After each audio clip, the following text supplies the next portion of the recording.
Welcome to The Explainer. Okay, today we are diving into something absolutely fascinating. We're looking at the crossroads of law, extreme stress, and human resilience. We've got this incredible case study of a scholar, Dr. Chen. But here's the twist. We aren't looking at this through a legal lens. No, we're putting it under the microscope using the rigorous scientific framework of health psychology. To do this, we fed the source material into multiple AI models, ChatGPT, Copilot, DeepSeek, Gemini, Grok, and QN, just to see exactly what happens to the human brain and body when it's pushed to the absolute limit. It really boils down to one massive question.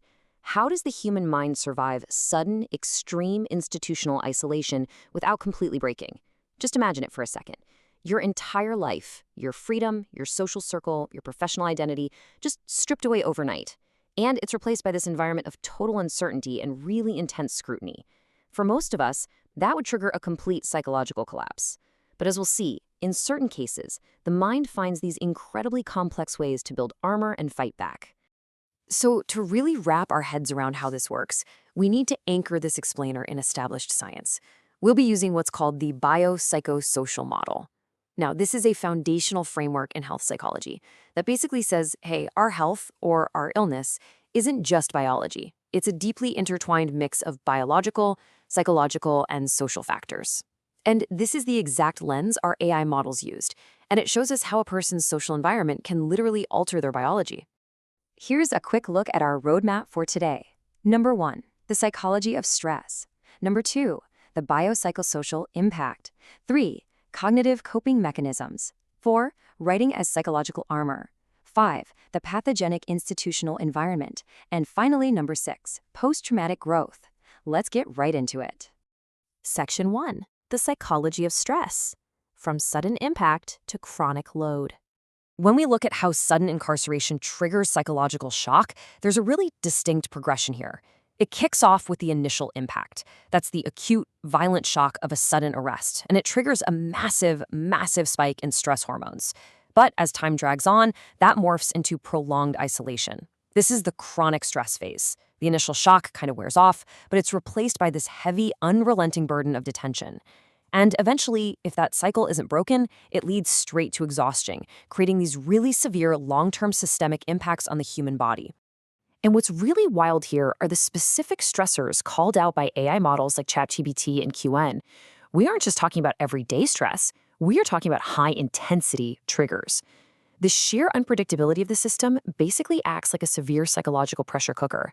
There's this massive loss of control, there's a direct threat to the subject's self-concept and identity as an independent scholar, add in severe social isolation, plus information asymmetry, which is where the system knows absolutely everything and you know nothing, and man, it's just a perfect storm for cognitive overload. Section 2, the biopsychosocial impact. The body under siege. This right here brilliantly illustrates the mind-body connection. Emotional distress literally translates into biological consequences.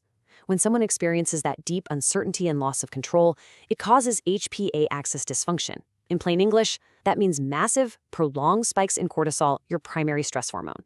And that severe social isolation we just talked about, it directly suppresses the immune system and ramps up inflammation in the body. Throw in prolonged detention, and you've got an elevated risk of chronic insomnia and depression. The loss of control is directly disrupting the central nervous system. Section 3, cognitive coping mechanisms. The mind fights back.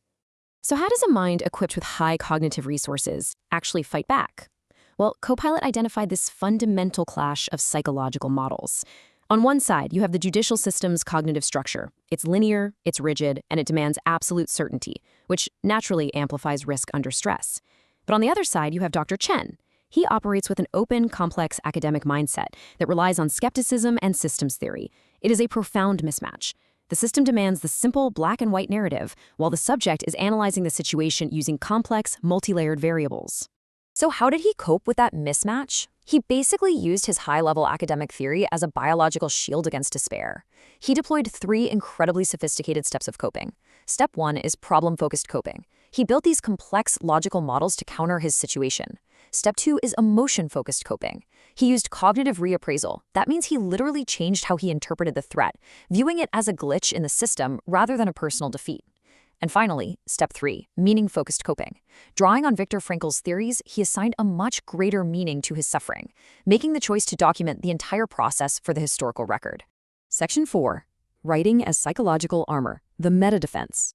The physical act of writing the source material itself was actually a primary survival mechanism. In the documents, the subject writes, "I had no intention of further analyzing Judge Poole's various low-level mistakes.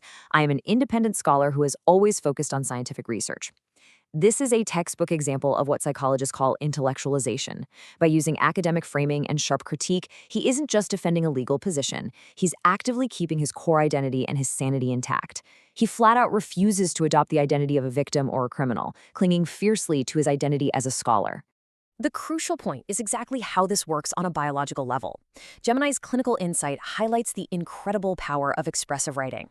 See, when you're in a highly traumatic situation, your brain's emotional center, the amygdala, is just firing out of control.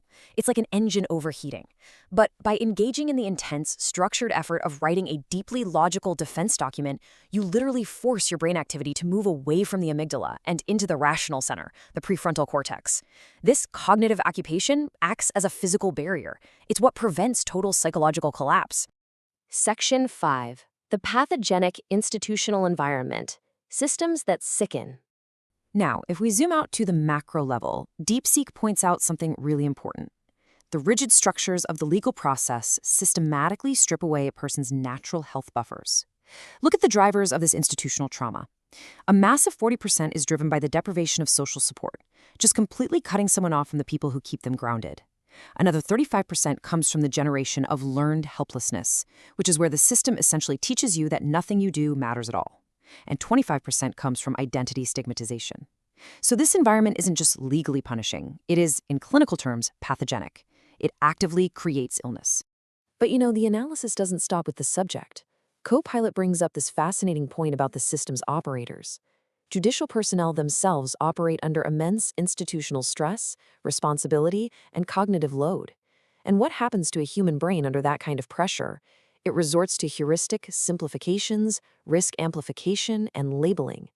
They simply don't have the mental bandwidth to process the subject's complex, open-ended academic theories, so they label it defensively. It creates this systemic feedback loop of stress and misinterpretation. Section 6.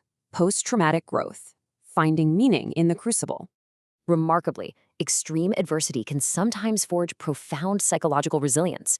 Despite the immense systemic pressure, the AI analyses point to clear indicators of post-traumatic growth, or PTG, in the subject. Instead of breaking, he exhibited an enhanced sense of personal strength. He made this massive existential shift, transforming personal suffering into a detached historical record. He actually deepened his life philosophy and his commitment to pure rationality, and ultimately he shifted his goals entirely, moving away from just basic self-defense and elevating his struggle to the act of documenting civilization for future readers. And that leads us to a deeply impactful question based on this entire psychological analysis. If an institutional system systematically destroys the mental and physical health buffers of the people within it, and that includes both the accused and the operators, can its outcomes truly be considered just? It really challenges us to completely rethink the intersection of justice, institutional design, and human health. The big takeaway here is that our systems don't just judge behavior. They fundamentally alter human biology and psychology. Thank you so much for joining me on this explainer. I really hope this sparks some curiosity, and I'll catch you next time.